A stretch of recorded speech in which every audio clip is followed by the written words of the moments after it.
momento de falar da contabilidade formal e dos registros, né? Como a gente organiza os registros. Isso faz parte também do planejamento, né? A gente falou da administração, que é a gestão de como funciona, de como acontecem as coisas.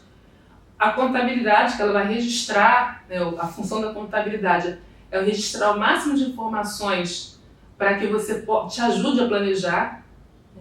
E a gente tem o controle financeiro, que é quando envolve recurso financeiro, envolve moeda, envolve dinheiro.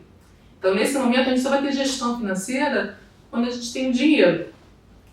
É nesse momento da gestão financeira que a gente volta a falar um pouco pensar na viabilidade econômica daquilo que a gente quer fazer. Quando a gente faz um planejamento que vai produzir, a gente tem, a primeira coisa, saber se aquilo vai estar, como eu já falei anteriormente, se aquilo vai estar adequado ao que as pessoas precisam, o que as pessoas estão dispostas a pagar, e se você tem a condição de oferecer aquilo naquele momento com o custo desejado.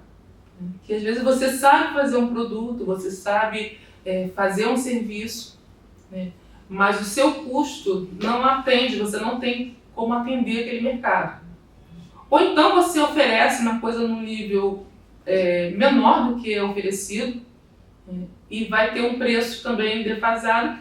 Muitas vezes as pessoas ganham na quantidade. É muito difícil falar em tese, porque depende muito do tipo de serviço ou produto que você pretende trabalhar. Tem produtos que você vai ganhar a médio prazo, a longo prazo. E muitas vezes o começo é difícil, é o momento de você esperar, de você trabalhar, né, de você colocar energia, de sair de casa, fazer pesquisa, dividir o processo. Às vezes uma pessoa, às vezes são algumas pessoas que vão dividir esse processo de produção e vão dividir. E nesse momento não vai estar entrando recurso, ela vai estar só trabalhando. E o tempo que ela pode esperar trabalhar sem receber. Alguns empreendimentos têm o capital inicial, né? Algumas pessoas têm um capital inicial, né? E aí fala que foi um investimento inicial.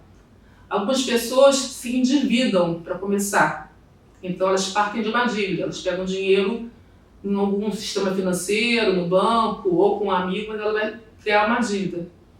E isso faz uma diferença na projeção do tempo, né, que você tem para ver se aquele negócio vai dar certo. Então, por que no Brasil muitas empresas fecham no primeiro ano? Tem até essas pesquisas, né? 90% das empresas fecham no primeiro ano.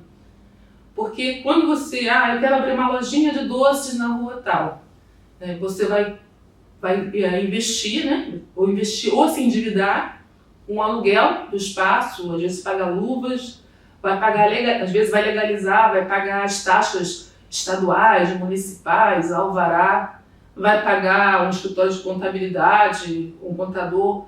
Então, várias pessoas, naquele momento, nesse ciclo da abertura do negócio, estão recebendo dinheiro. E nesse momento você está só se endividando. Se você não faz uma viabilidade do quanto isso é possível, o que acontece muito, infelizmente, quem ganha, no final das contas, quem alugou a loja, né? Porque a pessoa vai, paga luva, aluga a loja, aí vem aquele negócio, quebra, aí foi ótimo para a pessoa, porque ele já fez um depósito, ele ficou com o depósito, entra outra, e o mesmo processo se repete.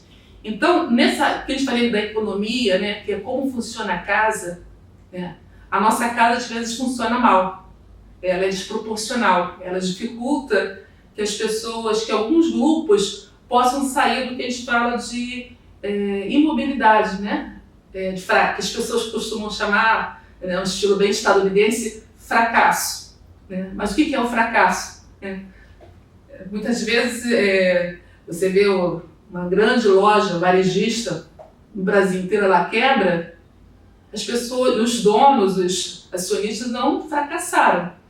Eles ganharam até mais dinheiro e quebraram outras pessoas. Né? E numa lógica econômica, né, assim, de como a gente vê a economia, essas pessoas são pessoas de sucesso. E aquelas pessoas que forneceram produtos, não receberam, levaram calote, essas pessoas fracassaram. Então, tem essa desproporção. E a gente não pode entrar nesse desânimo de não tentar modificar, né, quem detém os meios de produção, quem é que pode dar rumo para a sua vida. Mas o primeiro passo é a gente conhecer, saber o que a gente está fazendo, conhecer o plano. Primeira coisa, qual é o produto, se a gente sabe fazer aquilo. Eu não posso querer abrir uma confecção porque eu não sei costurar. Então, eu já estou no ponto inicial, eu já tenho, não, você pode contratar, mas eu não entendo de costura, eu não sou modelista. Então, muitas vezes, a gente entra no mercado que a gente não estudou, que a gente não tem nenhuma afinidade, que a gente não... me falaram que tal coisa está dando muito dinheiro. Algumas coisas, alguns tipos de serviços, as pessoas se adaptam bem. Mas outras coisas são muito específicas. Você entra num negócio que você não tem ideia de qual é a margem de lucro. A gente costuma, quem é empresa formal, sabe que no Simples Nacional tem alíquotas de imposto. E o próprio governo, quando fez a lei, já sabe a margem de lucro. A indústria tem uma margem de lucro muito pequena, né, de 1,8%.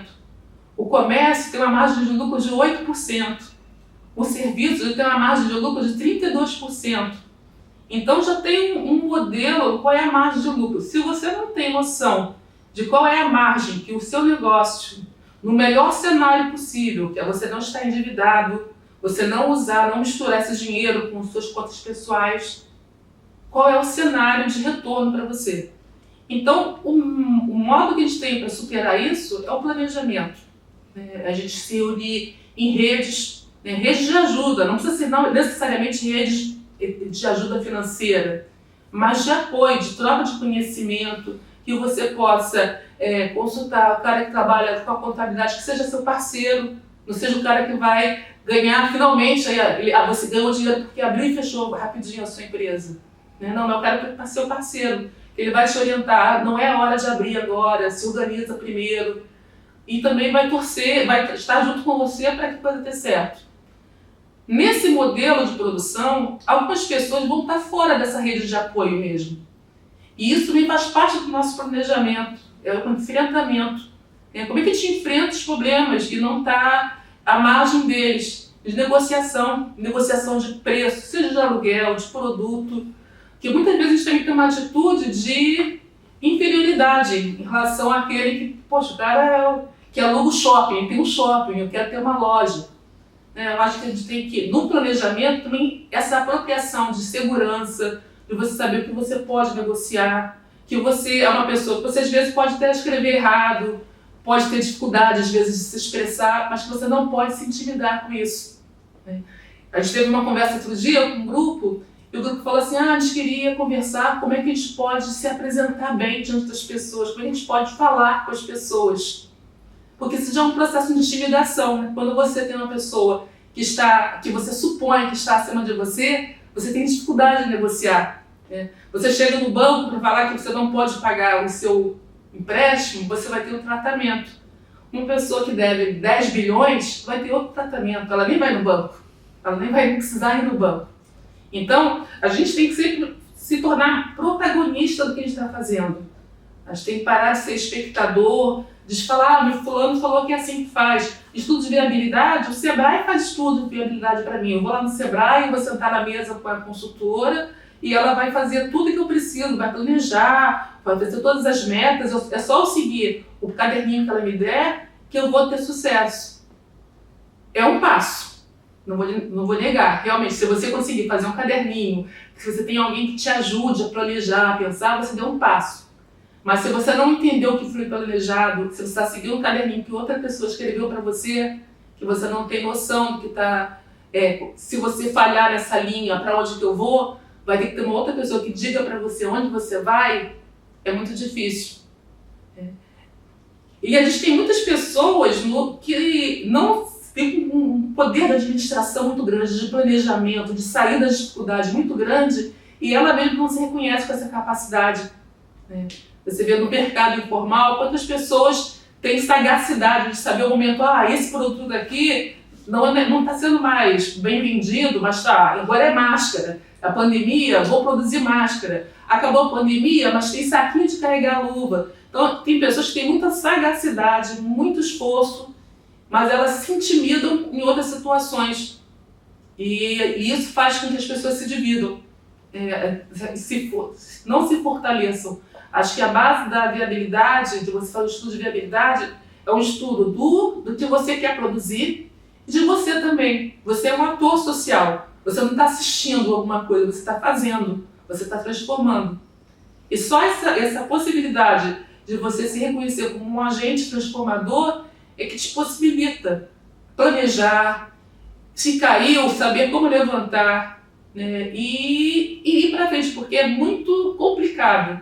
Essas coisas que as pessoas fortalecem, que para algumas pessoas ganharem dinheiro, algumas vão ter sempre que perder.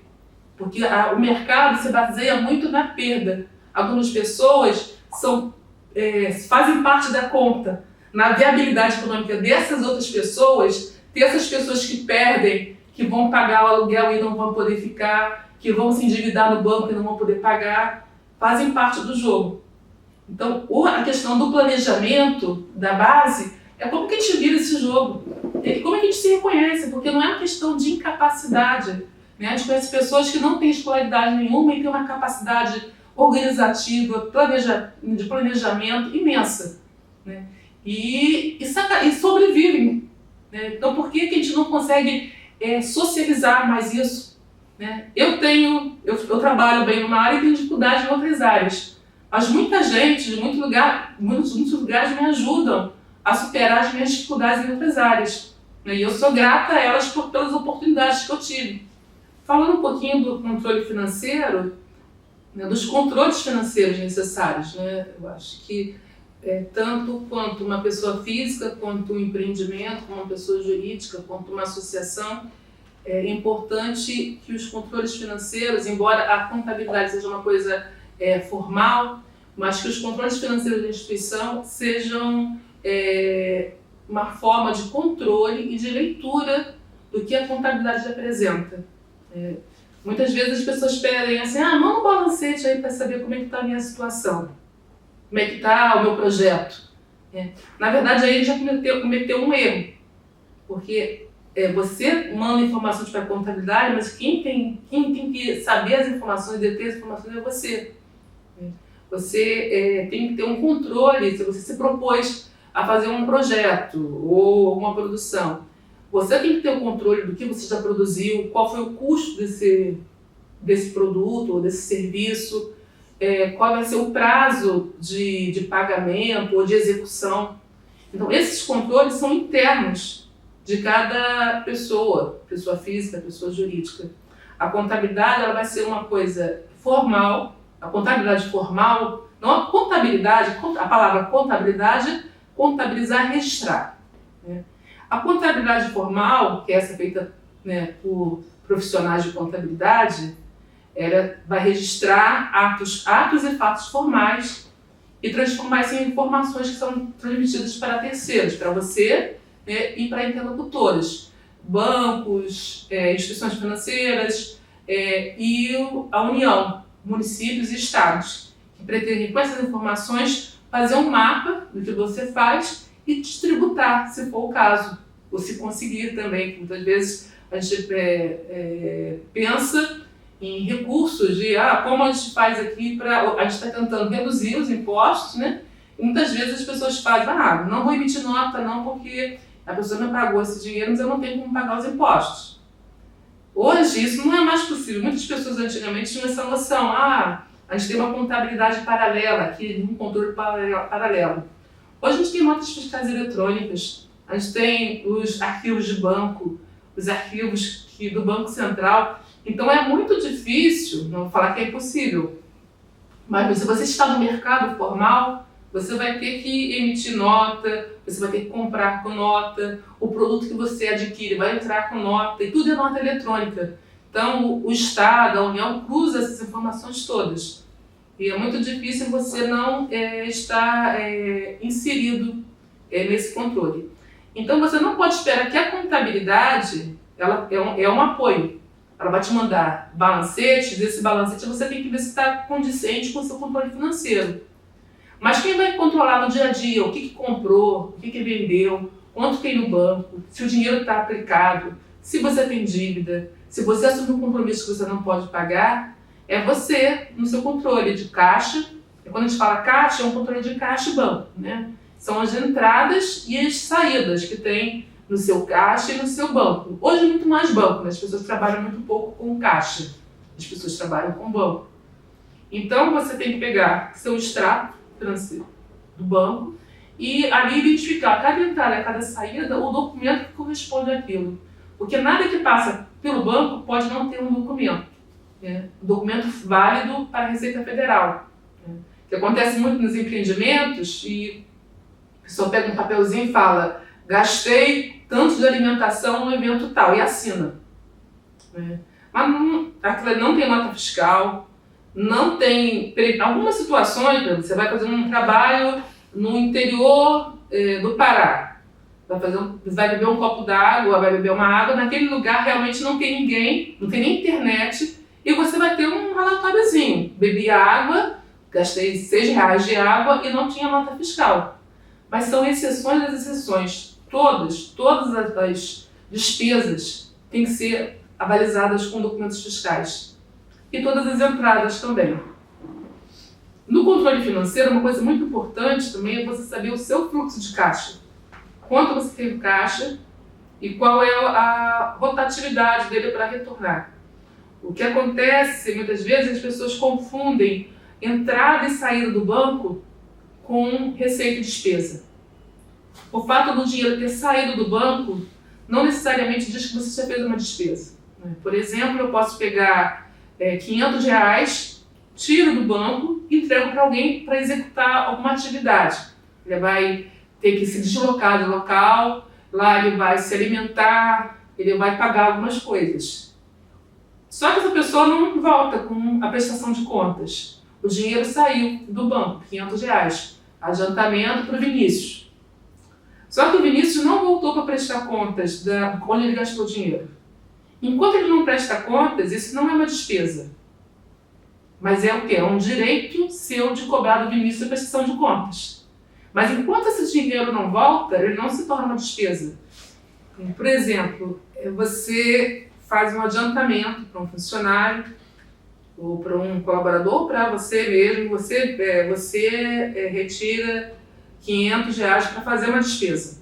Executar, eu tenho um compromisso, eu vou em tal região, eu vou gastar com passagem, com alimentação, eu vou ter um material que eu vou comprar lá, eu vou precisar fazer umas fotos, e na volta eu vou comprar um material para poder produzir o relatório. Pego os R$500 e nesse momento sai R$500 da conta. Esse momento ele não aconteceu uma despesa. Então é muito importante a gente entender que saída de banco não é despesa. Entrada de banco não necessariamente é receita. A gente pode ter saída que são despesas naquele momento que saíram, como pode ter saída que é apenas um adiantamento para alguma outra atividade. Então, quando esse dinheiro sai do banco, o que você adquire é o direito de ou receber o dinheiro de volta ou receber a prestação de contas de como foi usado esse dinheiro, com comprovantes fiscais. Se por acaso esse dinheiro não retorna, enquanto ele não retorna, ele não se transforma numa despesa, ele saiu da conta, então reduziu o seu caixa, reduziu sua capacidade de pagamento. Se você tem uma execução, você tem R$10.000, você tem uma série de atividades para executar. Se você pega, digamos que não seja 500, seja 2.000, coloca no adiantamento e esquece da prestação de contas, na hora de prestar contas, se você não tiver documento desses 2.000, vão faltar 2.000 na sua prestação de contas.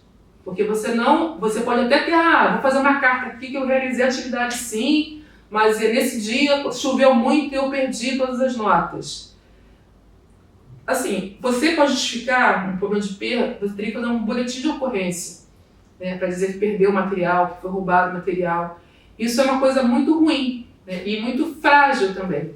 Então, o ideal é sempre você ter um controle financeiro adequado, que você controle tudo que entra, tudo que sai no banco e coloque um prazo para as coisas voltarem. Combina entre você e a sua equipe, olha, saiu, tem 15 dias para prestar contas, tem 7 dias para prestar contas. Mas se não gastar, devolve o dinheiro para a conta.